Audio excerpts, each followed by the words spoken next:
Hello అండి. అందరికీ hi. ఎలా ఉన్నారు? అందరూ బాగున్నారా? వెల్కమ్ టు అవర్ ఛానల్ అంజలి రమావత్. ఈ వ్లాగ్ అయితే నేను సాటర్డే రోజు తీసుకున్నాననమాట. సాటర్డే మార్నింగ్ రొటీన్‌ని మీతో షేర్ చేసుకోవాలి అనుకుంటున్నాను. స్కిప్ చేయకుండా చివరి వరకు చూసి ఈ వ్లాగ్ మీకు ఎలా అనిపించింది అనేది మాత్రం కామెంట్‌లో తెలియజేయండి. మార్నింగ్ లెగవడంతోనే ఫస్ట్ బట్టలైతే నానబెడుతున్నాను. ఈ రోజు ఇల్లంతా కూడా శుభ్రంగా క్లీన్ చేసే పని ఉంది. అలాగే దుప్పట్లు కూడా కొన్ని ఉతకాలన్నమాట. ఫస్ట్ అయితే బట్టలు నానబెట్టేసిన తర్వాత కల్లాపు చల్లాలి అనుకున్నాను. మండే నుంచి నేనైతే ఇక మా పుట్టింటికి వెళ్తున్నాను. అందుకని ఇంట్లో అంతా కూడా క్లీన్ చేసి వెళ్దామనేసి మార్నింగ్ అయితే 5:30కే లేచి ఫస్ట్ నీళ్ళు పట్టేశాను. నీళ్లు పట్టకపోతే పని ఏమీ అవ్వదు కదా. నాకైతే వాటర్ ఫెసిలిటీ ఇంట్లోనే ఉండదు, బయట పైపులు పరుచుకొని పెట్టుకోవాలన్నమాట. అందుకని ఇంకా బట్టలు ఉతకాలి, దుప్పట్లు కూడా ఉతకాలి కాబట్టి ఫస్ట్ నీళ్లు పట్టేశాను. అమ్మ వాళ్ళ ఇంటికి వెళ్ళి ఇక నెల రోజుల దాకా రిటర్న్ రానన్నమాట. వెళ్లే ముందు ఇల్లంతా కూడా ఒకసారి శుభ్రం చేసుకుందామని అనుకుంటున్నాను. కల్లాపు కూడా చల్లేస్తే ఒకేసారి ఇక నెల దాకా నేను చల్లను కాబట్టి ఈ రోజు అయితే కల్లాపు చల్లుదాం అనుకుని వెళ్ళాను. నేను వెళ్ళేసరికి అక్కడ పేడకళ్ళంతా తీసేశారు మా బాబాయ్ వాళ్ళు. రోజు వాళ్ళు కొంచెం లేట్ గానే తీసేవాళ్ళు, అలా అని నేను కొంచెం లేట్ గానే 6ంటికి వెళ్ళాను. నేను వెళ్ళేసరికి తీసేసుకున్నాను. ఇంకా దిబ్బలో నుంచి ఉన్న పేడ తీసుకురావడం ఎందుకులే, నెక్స్ట్ రోజైనా చల్లుకుందామని రిటర్న్ వచ్చేసాను. మా పాపకైతే ఫుల్ ఫీవర్ అనమాట. నైట్ అంతా అస్సలు నిద్రపోలేదు. సడన్ గా ఫీవర్ వచ్చేసింది. ఇంట్లో ఉండమంటే అస్సలు ఉండదు, బాగా ఆడుకునేది అనమాట. ఫ్రైడే రోజు అయితే బాగా ఎండలో తిరిగి పిల్లలతో ఆడుకునేసరికి బాగా వేడి చేసిందో ఏమో మరి నైట్ ఒక్కసారిగా ఫీవర్ వచ్చేసి నైట్ అంతా అస్సలు నిద్రపోలేదు, ఇబ్బంది పడుతూనే ఉంది. అంటే మిడ్ నైట్ లో ఫీవర్ వచ్చింది అనమాట. ఇంకా చేసేదేం లేక ఒక చిన్న పారాసెటమాల్ టాబ్లెట్ అయితే 2 ముక్కలుగా చేసి వేయించాను. 2 ముక్కలు చేసి వేసాను కదా, డోస్ సరిపోలేదేమో, అసలు ఒళ్ళు చల్లబడలేదు. ఇక మార్నింగ్ కొంచెం తెల్లారిన తర్వాత చిన్నగా లేపి తల దూవుతున్నాను. ఇప్పుడైతే 5:30కే తెల్లారిపోతుంది కదా, అప్పుడే లేపి ఇంకా హాస్పిటల్ పంపిద్దాం అనుకున్నాను. అంత ఎర్లీ మార్నింగ్ టిఫిన్స్ ఏమి ఉండవు కదా, ఓల్డ్ ఇంజెక్షన్ లాంటివి ఏమైనా చేయించాలన్నా కూడా టిఫిన్ తినిపించిన తర్వాతే చేయించమంటారు కదా. అందుకని ఇక కొంచెం 6:30, 7 ఆ టైంలో అయితే తనకి రెడీ చేసి పంపిస్తున్నాను. తల దూయించుకోవడానికి కూడా పాపం కూర్చొని దూయించుకోవడానికి కూడా ఓపిక లేదు, అసలు పడిపోతుంది, కూర్చోడానికి కూడా రావట్లేదు. కొంచెం ఆరోగ్యం బాగుంటే చాలు అసలు ఇంటి పట్టునే తిరుగుతానే ఉండిద్ది అనమాట వాళ్ళ ఫ్రెండ్స్ వెంట. ఇక అసలే హాఫ్ డే స్కూల్స్ కదా, ఇంకా స్కూల్ నుంచి పని ఇంటికి వచ్చేసిన తర్వాత ఇంకా అసలు మధ్యలో పడుకోమన్నా కూడా ఆడుకుంటా ఉండిద్ది, ఎండలోనే సైకిల్ తొక్కుతా ఉండేది. మార్నింగ్ స్కూల్ కి వెళ్ళేటప్పుడేమో కొంచెం వేడి నీళ్ళతో గోరువెచ్చటి నీళ్ళతో స్నానం చేపిస్తానంటే అస్సలు చేయదు, చల్లటి నీళ్ళతోనే చేపిమనిద్ది. ఇంకా చల్లటి నీళ్ళతో చేపించేసరికి తనకి గాలి తగిలిందో ఏమో మరి, ఇంత ఫీవర్ వచ్చి వణుకుతున్నా కూడా మన టాటర్ కనిపించట్లేదు ఏంటి, ఎవరు తీసుకెళ్లారు, మన కోళ్ళు ఏమైనాయి అని అడుగుతుంది. పెద్దమ్మ అయితే చాలా జాగ్రత్త పర్వాలన్నమాట. ఏ వస్తువు కనిపించకపోయినా వెంటనే అడిగి ఇంకా అన్ని తీసుకొచ్చి కూడా నీట్ గా సర్ది దీంట్లో వస్తువులన్నీ. చలాకీగా ఆడుకున్న అమ్మాయి సడన్ గా డల్ అయిపోయేసరికి నేను కూడా డల్ అయిపోయాను. ఇంట్లో పిల్లలకి ఫీవర్ వస్తే పేరెంట్స్ కూడా ఆటోమేటిక్ గా ఫీవర్ వచ్చినట్టే. ఇక బండి మీద వెళ్ళేటప్పుడు చలిగాలి ఇంకా చెవులోకి వెళ్ళిద్దని ఒక టవల్ అయితే కప్పి ఇంకా తనైతే పంపించేశాను. అసలు వెళ్ళను, ఇంజక్షన్ వద్దని ఏడ్చింది. టానిక్ వరకైనా తీసుకొని రండి అని చెప్పి ఎట్టాగా నచ్చ చెప్పి పంపించాను. ఇంకా వాళ్ళు వెళ్ళిపోయిన తర్వాత నేనైతే అంట్లు తోముకుంటున్నాను అనమాట. ఆ చిన్నమ్మాయి అయితే హాయిగా నిద్రపోతుంది. మార్నింగ్ లేచి 5కే పనులన్నీ స్టార్ట్ చేసుకోవాలి అనుకుంటాను కానీ మా చిన్నమ్మాయి అయితే అస్సలు కుదరదు అనమాట. నాకైతే నేను లేచిన వెంటనే నా పక్కనే పడుకునేది కదా, వెంటనే తను కూడా లేచి కూర్చుంది. ఇంకా తనని ఉయ్యాల్లో వేసి కాసేపు ఊపి పడుకోబెట్టి బయటకు వచ్చేసరికి తెల్లారిద్ది అనుకుంటాం కానీ ఇంట్లో చిన్నపిల్లలు ఉంటే పని అయితే అసలు త్వరగా అవ్వదు. అయితే 2 రోజులు బట్టలు ఉతకాలన్నమాట. నేను ఒక్కోసారి అంట్లు ఎక్కువ ఉన్నప్పుడు బట్టలు తక్కువ ఉంటాయి, బట్టలు ఎక్కువ ఉన్నప్పుడేమో అంట్లు తక్కువ. అదైతే చివరిల్లు కదా, చాలా ప్రశాంతంగా ఉంటుంది. పక్కనే కాలువ కట్టు కూడా ఉంటది, పక్షులన్నీ అరుస్తా ఉంటాయి ఉదయాన్నే. ఆ సౌండ్స్ వింటూ ప్రశాంతంగా పని చేసుకోవచ్చు. మార్నింగ్ అయితే ఎంత ప్రశాంతంగా ఉంటుందో, కానీ ఆఫ్టర్నూన్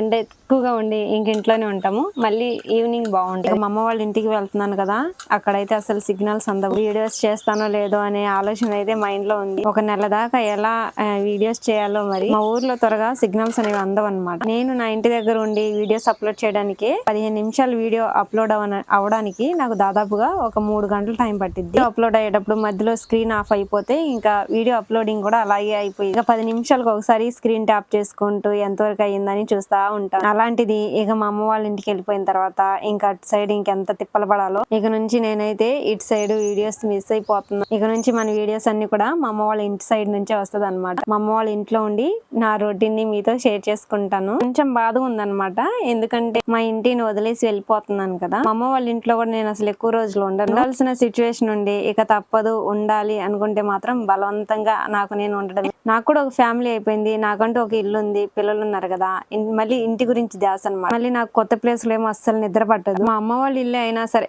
స్టార్టింగ్ ఒక 2-3 డేస్ నాకు కొత్తగానే ఉంది. ఎక్కడికైనా చుట్టరికం వెళ్ళాలి అనుకుంటే మాత్రం ఒక 1 డేలోనే వచ్చేస్తాను రిటర్న్ అయితే. చెల్లి వాళ్ళ ఇంటికి వెళ్ళినా కూడా వెళ్ళిన రోజు నెక్స్ట్ డే ఈవినింగ్ అయితే రిటర్న్ వచ్చేస్తాను. వాళ్ళు ఎంత ఉండమని బతిమలాడినా కూడా నేను అసలు ఉండలేను. నాకు అలా అలవాటు అయిపోయింది. ఎక్కడికి వెళ్ళినా సరే అసలు ఉండలేను అనమాట. అలాంటిది ఇక 1 మంత్ ఎలా ఉండాలో ఏంటో. పైగా సమ్మర్ కదా, ఇంకా అక్కడైతే ఇంకా ఉండలేను. మా ఇంట్లో అయితే చల్లగా ఉంటది అనమాట. సమ్మర్ అన్న ఫీల్ కూడా ఉండదు. ఇంట్లో ఫ్యాన్ వేసుకొని కూలర్ వేసుకొని నిద్రపోతే ఎంత చల్లగా ఉండేది. బయట వర్షం పడుతుందేమో అని అనుకుంటాం. మా చిన్న పూరీలు అయినా సరే అంత బాగుంటుంది. మా అమ్మ వాళ్ళ ఇంటికి వెళ్తున్నాను కదా, డైలీ వీడియోస్ పెట్టడానికి అయితే ట్రై చేస్తాను. ఒకవేళ నా వీడియోస్ కనుక రాకపోయినా నన్ను మాత్రం మర్చిపోవద్దే.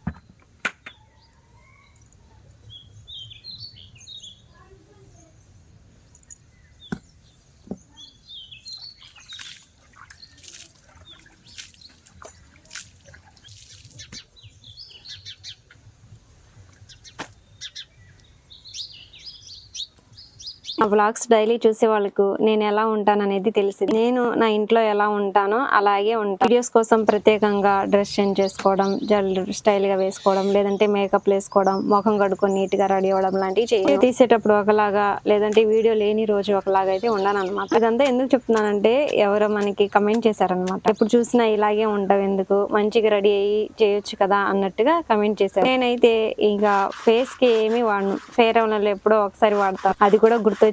ఇంకా కొన్ని సంవత్సరం అయిపోయింది కదా, ఎక్స్పైరీ డేట్ అయిపోయిద్దేమోలే, అవ్వకూడదాం అంటే మాత్రం వరుసగా ఒక 2 రోజులు వాడతాను. నెక్స్ట్ ఇంకా మామూలుగానే 3వ రోజు ఇంకా మర్చిపోతాను అనమాట. రెడీ అవ్వాలంటే పెద్దగా ఇంట్రెస్ట్ రాదు. రెడీ అవ్వడం అంటే ఏముంది, చక్కగా ఒక డ్రెస్ వేసుకొని తల దూకుంటే సరిపోద్ది కదా. ఎక్స్ట్రాగా ఇంకేం చేయాలి. టైం స్పెండ్ చేస్తూ మిర్రర్ ముందు కూర్చొని మేకప్ వేసుకుంటూ కూర్చుంటే మాత్రం ఇంట్లో పని అవ్వదు. విలేజెస్ లో ఇలా మేకప్ వేసుకొని తిరిగితే మాత్రం ఇంకా మామూలుగా ఉండదు అనమాట. స్టైల్ గా ఒక జడ వేసుకున్నా, కొంచెం ఎత్తు చెప్పులు వేసుకున్నా కూడా రకరకాలుగా అనుకుంటారు. అలాంటిది ఇంకా మేకప్ వేసుకొని స్టైల్ గా రెడీ అయ్యామంటే ఇంకా మాటలు మామూలుగా ఉండదు మన వెనకాల. కాబట్టి విలేజ్ లో ఎలా ఉండాలో అలాగే ఉండాలి. సిటీలో ఉండి ఇంకా నేను కూడా జాబ్ చేస్తూ ఉంటే కనుక ఆ సిటీలో ఎలా ఉంటారో అలా ఉండేదాన్ని. ఇప్పుడంటే నేను విలేజ్ లో స్థిరపడ్డాను, ఒక హౌస్ వైఫ్ ని, 2 పిల్లల తల్లిని. కాబట్టి ఎలా ఉండాలో దానికి తగ్గట్టుగానే ఉంటున్నాను. కాకపోతే నా స్కిన్ టోన్ కొంచెం బ్లాక్ కదా, అందువల్ల మీకు అలా అనిపిస్తుందేమో, తప్పులేదనుకోండి. ఏదైతేనే మీరు నా మంచి కోసమే చెప్పారు. నేను కూడా పాజిటివ్ గానే రిప్లై ఇచ్చాను. ఇంట్లో ఉంటే నేను అసలు త్వరగా జడ కూడా వేసుకోను అనమాట. ఈ రోజు మార్నింగ్ వేసుకున్నాను అనుకోండి, మళ్ళీ నెక్స్ట్ డే ఈవినింగ్ కో ఆఫ్టర్నూన్ కో ఇప్పుడు వేసుకుంటాను. మీరు చెప్పినట్టుగానే మా అమ్మ కూడా తిడతా ఉండిద్ది అనమాట నన్ను. నీకంటే పనికి వెళ్ళే వాళ్ళైనా నయ్యం, ఉదయాన్నే లేచి తల దూకొని పూలు పెట్టుకొని వెళ్తున్నారు, నువ్వు ఎందుకు ఇలా పిచ్చి దానిలాగా ఉన్నావు అంటుంది. మీరు కూడా నన్ను యాజ్ ఏ సిస్టర్ గా భావించి అన్నారు, నాకు తెలుసు. కానీ ఏం చేయను, నాకు ఇంట్రెస్ట్ రాదు రెడీ అవ్వడానికి. పైగా నా దగ్గర రెడీ అవ్వడానికి కిట్స్ కూడా ఏమీ లేవు. సింపుల్ గా ఒక ఫెయిర్ అండ్ లవ్లీ, ఒక పౌడర్, దువ్వెన, ఆయిల్ ఇది ఉంటే చాలు నాకు. ఇక నేను అంట్లు తోమి బట్టలు ఉతికే లోపలే మా వారు కూడా వచ్చేసారు. మా అమ్మాయికి అయితే ఫీవర్ 102 ఉందంట. ఇంక ఇంజెక్షన్ చేయించేసరికి కొంచెం ఒళ్ళు చల్లబడింది. యాంటీబయాటిక్ అను పారాసెటమాల్ టానిక్ అయితే ఇచ్చారనుకుంటా. పిల్లలకి ఇంజెక్షన్ వేయించకూడదు, కానీ ఇన్స్టెంట్ గా ఇంకా ఇంజెక్షన్ వేయిస్తేనే వాళ్ళు కొంచెం రిలీఫ్ అవుతున్నారు అనమాట. ఇంకా పారాసెటమాల్ టానిక్ తాపిచ్చిన తర్వాత యాంటీబయాటిక్ కూడా వేస్తే కొంచెం తగ్గింది, ఇప్పుడు పర్లేదు. కాకపోతే కొంచెం నీరసంగా ఉంది. ఇంక ఇంటి ముందు కూడా ఊడ్చేసాను. నేను ఎంత ఊడ్చినా కూడా ఇంకా వేప పూలు అయితే రాలుతానే ఉన్నాయి. మొత్తం ప్లేస్ అంతా ఊడవలేదు కానీ జస్ట్ ఇంటి ముందంతా ఊడ్చాను. తర్వాత ఇంకా అసలైన పని అనమాట ఇది, దుప్పట్లు ఉతికే పని. అంతదాకా ఇంకా నేను రిటర్న్ రాను కదా, ఇంకా ఉతికే పని ఇంకా పెట్టుకున్నాను అనమాట. నాయి పిల్లలి మా వారు వాడే దుప్పట్ల వరకు మాత్రమే ఉతికాను. అన్ని ఉతకాలంటే నా పని అయిపోయిద్ది. ఇప్పటికీ ఇక నేను టిఫిన్ కూడా చేయలేదు. ఫస్ట్ ఉతికేసిన తర్వాత టిఫిన్ నిదానంగా తినొచ్చులే అని అనుకున్నాను అనమాట. ఇంకేమైనా తిన్న తర్వాత అసలు పని చేయబుద్ధి కాదు, అంటే కొంచెం బద్ధకంగా అనిపించింది. అందుకని ఇక ఉతికే సెక్షన్ అయిపోతే గనక అప్పుడు కొంచెం ఫ్రీగా అయిపోవచ్చు. లేదంటే తినేసిన తర్వాత వెంటనే దుప్పట్లు ఉతకాలంటే కొంచెం అలసటగా అయిపోయిద్ది అనమాట శరీరం. ఎందుకు మా చిన్నమ్మాయి కూడా అప్పటికే లేచింది, మా అమ్మ తీసుకెళ్లిపోయింది. పాల కేంద్రానికి వచ్చింది కదా పాలు పోయడానికని. ఇడ్లీ చేశాను, తినిపించుకొని తీసుకొస్తాను. అంతలో నీ ఉతికే పనులు ఏమైనా ఉంటే కనుక చూసుకోమని చెప్పి ఇంకా ఎత్తుకెళ్ళింది అనమాట. ఇక మా పెద్దమ్మాయికి కూడా కొంచెం ఫీవర్ తగ్గింది కదా, ఇక తను కూడా ఉరికింది వెనకాల. కొంచెం ఫీవర్ తగ్గి ఇంకా బాగుంది అనుకుంటే మాత్రం అసలు ఇంటి దగ్గర ఉండు. ఉదయం అంతా అసలు కొంచెం సేపు కూడా పడుకోకుండా ఆడుకుంటా ఉండిద్ది. నైట్ ఏమో కాళ్ళు నొప్పులని ఇంకా కాళ్ళు ఒత్తించుకునిద్ది నా చేత. అయితే నాయి పిల్లలు మాత్రం వారానికి ఒకసారి ఉతుకుతాను. మా వారి మాత్రం కొంచెం లావుగా మందవి దుప్పట్లు అనమాట, అవి అసలు ఉతకలేను. అవి ఎప్పుడైనా నాకు ఉతకాలి అనిపిస్తే ఇస్తే మాత్రం ఉతుకుతాను. అంటే 2 వారాలకు ఒకసారో లేదంటే నెలకు ఒకసారి ఉతుకుతాను అనమాట మా వారి. మా పిల్లలంటే కింద దుప్పట్లన్నీ తొక్కుతా ఉంటారు కదా ఆడుకుంటా, కాబట్టి మా అయితే వారానికి ఒకసారి కంపల్సరీగా ఉతకాల్సిందే. కొంత కష్టపడుతున్నారు, వాషింగ్ మిషన్ తీసుకోవచ్చు కదా అని అంటున్నారు అనమాట. కానీ వాషింగ్ మిషన్ ఇక్కడ అంటే అసలు మాకు సెట్ అవ్వదు. లేచిన దగ్గర నుంచి మా వారు ఇక బురదలో పనిచేస్తా ఉంటారు అనమాట. అంటే మాగాట్లో పనిచేస్తా ఉంటారు కదా, బురద పోయిద్దా, మళ్ళీ కొన్ని కొత్త బట్టలు ఉన్నా, తెల్ల బట్టలు ఉన్నా, కలర్ పోయే బట్టలు ఉన్నా మళ్ళీ సపరేట్ గా ఉతకాలి. అదంతా ఎందుకు అంత బాధ, ఎలాగో ఉతకాల్సిందే కదా అని ఇంకా నేనైతే వాషింగ్ మిషన్ లాంటివి ఏం తీసుకోలేదు. పైగా వాషింగ్ మిషన్ అంటే ఇంట్లోనే వాటర్ ఫెసిలిటీ కూడా ఉండాలి కదా, దానికి ప్రత్యేకంగా మళ్ళీ పైపులు పెట్టించుకోవడం, ఇదంతా ఎక్కువ ఖర్చు ఎందుకు, ఒక అరగంట కష్టపడితే ఉతికేస్తాము. అయినా వాషింగ్ మిషన్ అంటే ఆషామాష మినిమం 50-60 వేలైనా కావాలి. డబ్బులే ఉంటే ఈ బాధ అంతా ఎందుకు. ఇంకా ఉతికేసిన తర్వాత అవి వాటర్ కారుతాయి కాసేపు అని డ్రమ్ము మీద పెట్టేశాను. మా చిన్నమ్మాయి వచ్చి ఆ కారుతున్న వాటర్ తో మంచిగా ఆడుకుంటుంది అనమాట. అప్పటికే టైం అయితే 10 అయిపోయింది. లేచిన దగ్గర నుంచి పడుకునే దాకా ఈ రోజు అంతా ఫుల్ పనే ఉందన్నమాట నాకైతే. మళ్ళీ ఇక పిల్లలకి స్నానాలు చేపించి పడుకోబెట్టేసిన తర్వాత ఇంట్లోకి ఏమైనా బూజు లాంటివి ఏమైనా ఉంటే కొంచెం దులిపేసుకోవాలి. ఇంక ఇంట్లో కూడా తుడవాలన్నమాట.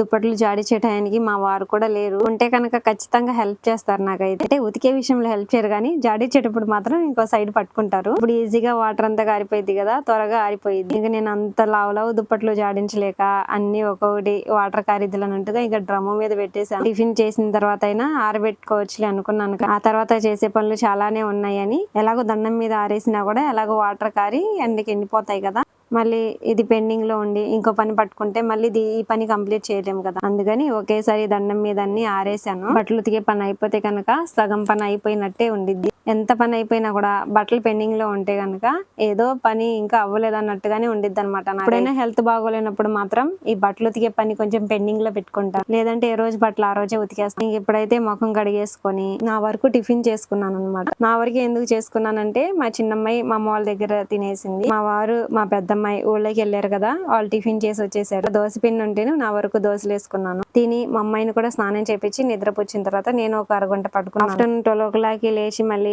ఇంట్లో అన్నం కూర కూడా వండాను అనమాట. మా వారి కోసమని వెల్లుల్లి కారం అయితే ఇంకా ప్రిపేర్ చేద్దామని ఇంకా ఎండుమిరగాయల తొడలు తీస్తున్నాను. అంటే నేను 1 మంత్ ఇంకా ఇంట్లో ఉండను కదా, మా వారు కూడా ఇక వండుకొనైనా తింటారు, లేదంటే మా ఇంటికైనా అంటే మా అమ్మ వాళ్ళ ఇంటికైనా వచ్చి తింటారు. కానీ ఒకసారి అయితే ఇంకా అంత దూరం ఏమొద్దాంలని ఒక్కోసారి అన్నం అయితే వండుకుంటారు. ఇంకా కూర లాంటివి ఏం చేసుకుంటారు, వెల్లుల్లి కారం చేసి ఒక డబ్బా నిండా వేసేస్తే గనక వేడి వేడి అన్నంలో వెల్లుల్లి కారమను కొంచెం నెయ్యి అనే వేసుకొని తింటారనమాట. అప్పుడప్పుడు సండే అయితే చికెన్ కూడా తెచ్చుకొని తింటారు. అందుకని ధనియాల పౌడర్ అలాగే ఇక వెల్లుల్లి కారం ఇవన్నీ ప్రిపేర్ చేసి ఓ డబ్బా నింపేస్తే ఆయనతో మనకు దిగులు ఉండదు.